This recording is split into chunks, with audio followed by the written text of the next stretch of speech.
Yesterday was a wild ride. We had weather. The championship contenders made contact. There was tyre stress. 24 lively laps later, Fabian Coulthard won it. He starts from 4th today. We go green, and McLaughlin makes a nice transition. A great drag race down to turn 1, and have a go at Fabian. He's almost on the grass looking for some space, and he forces the issue. Van Gisbergen goes wide to try and sweep. He's got a great start. He might actually do it from the clean side of the road. He has done it from the clean side of the road. Van Gisbergen takes an early strike. That is an emphatic move. He's turned from the outside, turned straight across, and knew that Scott didn't want to hit him. So he took the liberty of moving the car across in front and got the move done. Great job, Shane Van Gisbergen. Recognised that the fastest way into the quarter was the traditional racing line. Used the clean road trouble back here in the pack. And that was Di Pasquale bombing down the inside. He made some contact with Percat. I think Whincup was tangled in there as well. There's a fair bit of hip and shoulder going on in the mid-pack at the moment. Certainly is. Whincup had the inside front wheel locked the whole way also. Corey Jones just runs to the inside of the road, protecting himself from James Courtney, who's thundering through the field in the Boost Mobile car number 44. Remember, he was on the last row of the grid, position number 24 after a mistake in quali. Mostert has a think about it, makes a rush, and gets there. In fact, he has a little touch onto the back of McLaughlin's bumper. Look at the junk on the road there. Man, that will be greasy and slippery. It's a rally track. Mostly left-hand side tyres by the look. On the money, mate, on the money. Go, mate, get out. Well done, Anthony McDonald. That was really good communication. Okay, buddy, mega out lap. We've got one hot lap in this thing, and then we have to look after the tyres. Track is clear. Now, 3/4 of a second difference, the gap between Scott and Shane Van Gisbergen when he came off the racetrack. So he's also looking for some undercut gain. How was that? Scott had the wheels locked to make it easier for the... There you go. So there goes Mostert. It's got him. Yeah. So that's a telling factor, isn't it? It worked yesterday, it's worked again. That was well.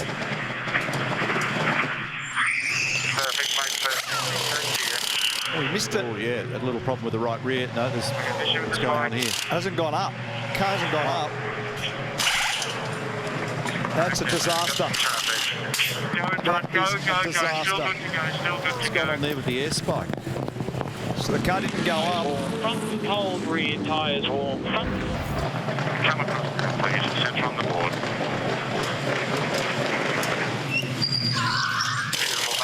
Same thing. Blocked wheels. That's rears only, not down the side. And well done, Okay, nice stop. Rear tyres only. Here we go. Here's the join. This is what matters. So you've got McLaughlin all over the back of Mostert. You've got fresh tyres on the back of Van Gisbergen's car. They will be neck and neck. Mostert goes by into the lead, and McLaughlin goes through as well. And how's that? The math was almost spot on. We are talking about millimetres at the end of it. But 97 has now got fresh rear tyres. That will be an advantage when they pressure up. He's going to have to go straight away. He's going to use this up straight away. He's giving it a hit. Yeah.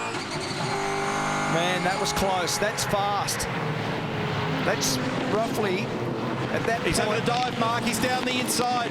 So McLaughlin left some space for him, and Van Gisbergen goes straight down the inside. Here's the scenario. So you've got Van Gisbergen now having a big dive under brakes. He's got grip in hand down there into turn 1, done, into the lead of the race. So the strategies worked well for these guys. Interesting that the Whincup car was showing blisters. The 97 car for Van Gisbergen not. Now we've got McLaughlin trying to do to Mostert what Van Gisbergen did to McLaughlin. This is an awkward place to be on the outside when you go down here to the kick. Oh, here comes Heimgartner and almost side-by-side action. They're 3 wide into turn 6, and Andre locks up and runs wide. Waters gets into the party here as well. Nobody saw Heimgartner coming then. 2 positions for Heimgartner in the 1 spot. And Shane Van Gisbergen is going to clean this one up. He's going to put 100 points in the bank. He's got a 1.5 second margin. He's rolled out of it. So he's done a 53 on that last lap. Heimgartner's done a 2.7. McLaughlin's done a 2.3. And Hazelwood runs super wide down there at the final corner. That's Pye we're looking at. So LeBrock and Pye slide on by. And they're chasing each other across the other side of the road at the moment. So Pye doing what he's done customarily in the recent past, just sliding up the field. He qualified in 20th. He's now in 20th. Beg your pardon, he's now in 12th. Aaron Noonan's just texted me, and this is really close to my heart. You'll love this. Kiwis 1, 2, 3 and 4. First time in championship history. Unbelievable. First Australian in 5th, the young bloke from Mildura. No good. Hi to everybody across the Tasman. Hope you're enjoying the afternoon. I reckon you might be at the moment. Scapey's going to have a little lay down for a while now. Hello to Greg Murphy. He'll be rejoicing. Murphy will be doing handsprings in the backyard. All right. There's only a few metres to run now for Shane Van Gisbergen. And remembering yesterday finished in 9th position. And Waters trying to hang on with Rick Kelly here, but he's in strife. So nice recovery for Van Gisbergen after the wild run yesterday. He's driven beautifully today. They've got the car well set up. He's looked after those tyres, and he's squaring it up now for the second last corner. He's giving away that little margin that he had just to be gentle to it. Turn 18, third gear, pops out the other side, spots the checkered flag. Shane Van Gisbergen is the winner, race number 26 at the Bend. And that means career victory number 38. And his second at Tail and Bend. Was an awesome drive, and he's third in 2020. So Di Pasquale got up at the end here. That's the reason why we picked him up over Kelly, and then Reynolds, followed by Waters and Perkett. Hazelwood's just moved up. There's a bit going on at the back end. Look at this for a blast to the flag. And we're going to have to call this the Repco Trans-Tasman Challenge for next year. Come on, mate. They're just race drivers. It's all right. You all right? No. Chas Mostert heads the next group on the second page on position number 11, followed by Hazelwood and then Pye, then Courtney, then Winterbottom. Forward, Whincup. How's that down the order? So they just don't have those tyres working on that car properly at the moment. Macaulay Jones, Chris Pither, Alex Davison, Jack Smith, Gary Jacobson, Lee Holdsworth down in 23rd, and then Zane Goddard in 24th position.